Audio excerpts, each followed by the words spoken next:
तो आज हम पढ़ाई करेंगे चैप्टर नंबर 15 की, जिसका नाम है इक्की और दोक्की। और ये एक स्टोरी है। तो दो बहनें थी, एक का नाम था एक केस वाली और दूसरे का नाम था दोन केस वाली। दोनों बहनें अपने अम्मा और बाबा के साथ एक छोटे से घर में रहती थी। एक केस वाली का एक ही बाल था, इसलिए सब उसे इक्की बुलाते थे। दोन केस वाली बड़ी घमंडी थी, उसके दो बाल थे, इसलिए सब उसे दोक्की बुलाते थे। तो जो दो बहनें थी, तो एक के सिर पे एक बाल था और दूसरे के सिर पे दो बाल थे। तो जिसके सर पे एक बाल था उसको सब इक्की कह के बुलाते थे, और जिसके सिर पे दो बाल थे उसको सब दोक्की कह के बुलाते थे। और वो दोनों अपने मम्मी पापा के साथ रहती थी। और जो दो केस वाली थी उसके सिर पे दो बाल थे, केस यानी कि बाल, तो उसके सर पे दो बाल थे, इसीलिए वो बहुत ही घमंडी थी।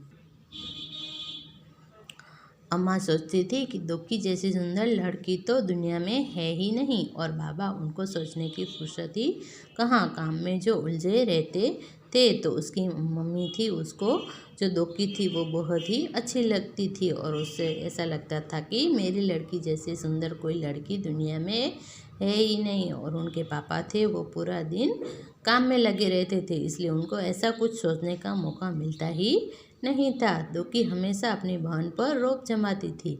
एक दिन इक्की घने जंगल में गई। चलते चलते वह घने जंगल के बीच आ पहुंची। चारों तरफ सन्नाटा था। अचानक उसने एक आवाज़ सुनी, पानी, मुझे प्यास लगी है, कोई पानी पिला दो। इक्की रुकी और उसने चारों तरफ घूमकर देखा, वहाँ तो कोई नहीं था। फिर उसने देखा सूखी मुरझाई हुई मेहंदी की एक झाड़ी, जिसके पत्ते सरसरा रहे थे। तो जो दोक्की थी उसके सिर पे दो बाल थे, इसलिए वो अपनी बहन जो इक्की थी उस पर हमेशा रोब जमाती रहती थी। एक दिन इक्की जो है वो घने जंगल में जा पहुंचती है और उसको आवाज़ सुनाई देती है कि मुझे पानी चाहिए। और वो चारों ओर देखती है, मगर उसे वहाँ पे कुछ दिखाई नहीं देता। फिर उसकी नज़र जो है वो एक मुरझाई हुई मेहंदी की झाड़ी के ऊपर पड़ती है। पास में ही पानी की धारा बह रही थी। इक्की ने चुल्लू में पानी भरकर एक बार, दो बार, कई बार झाड़ी के ऊपर डाला। मेहंदी की झाड़ी बोली, धन्यवाद इक्की, मैं तुम्हारी ये मदद याद रखूंगी। इक्की आगे बढ़ गई। फिर इक्की ने देखा तो पास में ही पानी का झरना बह रहा था। तो उसने उसमें से पानी लिया और मेहंदी की झाड़ी पर पानी डाला, और पानी मिलते ही जो मेहंदी जो सूख रही थी वो खिल उठी। और उसने इक्की से कहा कि तुम्हारा धन्यवाद। उसने उसको थैंक यू बोला और कहा कि मैं तुम्हारा ये उपकार हमेशा याद रखूंगी। फिर अचानक सन्नाटे में से उसे और आवाज़ सुनाई दी, मुझे भूख लगी है, कोई मुझे खाना खिला दो। इक्की ने देखा कि एक मरियल सी गाय पेड़ से बंधी हुई थी। इक्की ने घास फूस इकट्ठी की और गाय को खिला दी। उसके बाद उसने गाय के गले में बंधी रस्सी को खोल दिया। फिर इक्की जो है वो मेहंदी को पानी पिला के आगे बढ़ी, तो उसको आवाज़ सुनाई दी कि मुझे भूख लगी है। तो उसने यहाँ वहाँ नज़र दौड़ाई, तो उसने देखा कि एक गाय है वो एक पेड़ से बंधी है। तो उसने वहाँ से घास फूस इकट्ठे किए और गाय को खिलाया, और फिर उसकी रस्सी भी खोल दी। धन्यवाद इक्की, मैं तुम्हारी ये मदद हमेशा याद रखूंगी, गाय ने कहा। इक्की अब चलते चलते थक गई थी, उसे गर्मी भी लग रही थी। उसने समझ नहीं आ रहा था कि अब वह क्या करे, कहाँ जाए। तो इक्की ने गाय की मदद की, तो गाय ने भी उसे थैंक यू कहा। फिर वो चलते चलते थक गई थी और उसे गर्मी भी लग रही थी, मगर उसे समझ नहीं आ रहा था कि वो कहाँ जाए और क्या करे। तभी उसे दूर एक झोंपड़ी दिखाई दी। इक्की दौड़कर झोंपड़ी तक गई और आवाज़ लगाई, कोई है? एक बूढ़ी अम्मा ने दरवाज़ा खोला। बूढ़ी अम्मा ने कहा, आ गई मेरी बच्ची, मैं तुम्हारी राह देख रही थी, आओ अंदर आ जाओ। इक्की हैरान हो गई और चुपचाप झोंपड़ी में आ गई। झोंपड़ी में आकर उसे बहुत ही अच्छा लगा। तो इक्की जो थी वो जंगल में घूमकर थक गई थी और वो सोच रही थी कि मैं कहाँ जाऊँ, तो उतने में उसे एक झोंपड़ी दिखाई दी और उसने आवाज़ लगाई कि कोई यहाँ है या नहीं। तो अंदर वहाँ झोपड़ी के अंदर से एक बूढ़ी औरत निकली और उसने कहा और उसने बहुत अच्छी तरह से उसका स्वागत किया और उसको झोंपड़ी में ले आई। और वो जब इक्की अंदर गई तो वो बहुत ही खुश हो गई, क्योंकि वो बहुत ही थकान महसूस कर रही थी।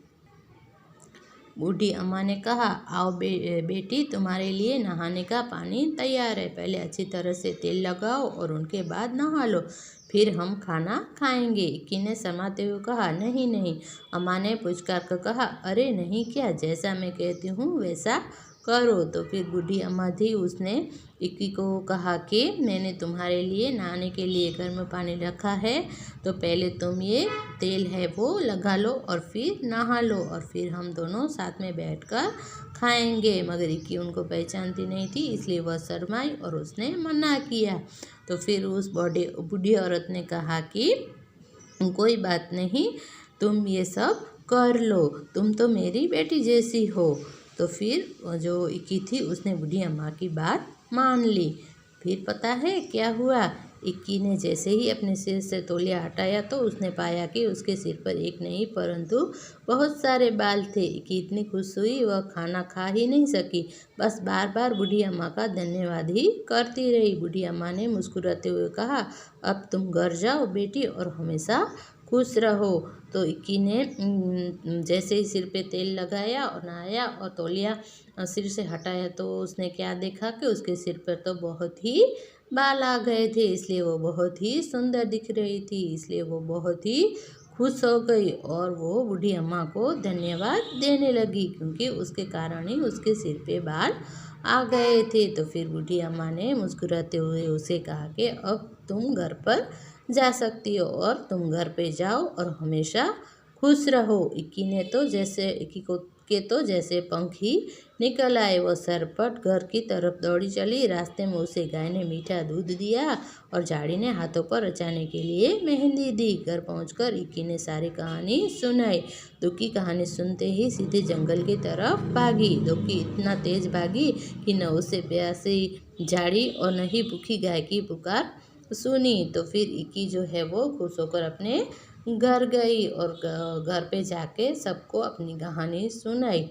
तो दुक्की को भी उसकी जलन हुई और वो भी उसकी तरह तेजी से जंगल की ओर भागी, मगर वो तो इतना तेज भाग रही थी कि न तो उसको जो इक्की वो गाय मुरझाई हुई झाड़ी दिखाई दी और न ही उसको गाय की पुकार सुनाई दी। वह तो धड़धड़ाती हुई झोंपड़ी में घुस गई और बूढ़ी अम्मा को हुक्म दिया, मेरे लिए नहाने का पानी तैयार करो। हाँ आओ, मैं तुम्हारी राह देख रही थी, पानी तैयार है, नहा लो, बूढ़ी अम्मा ने दुक्की से कहा। तो वो तो इक्की की कहानी सुनकर आई थी और उसे ऐसा लगा कि बूढ़ी अम्मा ने जैसे इक्की को सुंदर बना दिया वैसे मुझे भी बना देगी, इसलिए उसने वहाँ झोपड़ी में जाकर बूढ़ी औरत को ऑर्डर दिया कि मेरे लिए नहाने का पानी तैयार करो। तो बूढ़ी औरत जो थी उसने कहा कि हाँ आओ, मैं तुम्हारी ही राह देख रही थी। झटपट नहाने के बाद जैसे ही दुक्की ने तौलिया सिर से हटाया तो उसकी तो चीख निकल गई। दुक्की के 2 ही तो बाल थे और वो भी झड़ गए थे। तो दुक्की को लगा कि जैसे बूढ़ी अम्मा ने इक्की के सिर पे बाल उगा दिए हैं वैसे मेरे भी सिर पे बाल उगा देगी। मगर वो तो बहुत ही घमंडी थी और उसको तो बहुत ही घमंड था।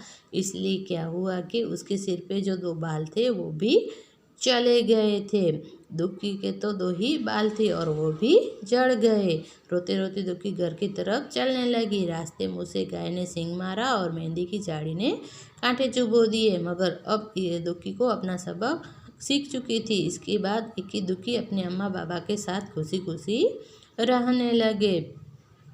तो दुक्की के सिर पे जो 2 बाल थे वो भी झड़ गए थे, इसीलिए वो रोते रोते अपने घर जाती है। तो रास्ते में जब गाय मिलती है तो गाय उसे सींग मारती है और मेहंदी की झाड़ी भी अपने कांटे चुभाती है।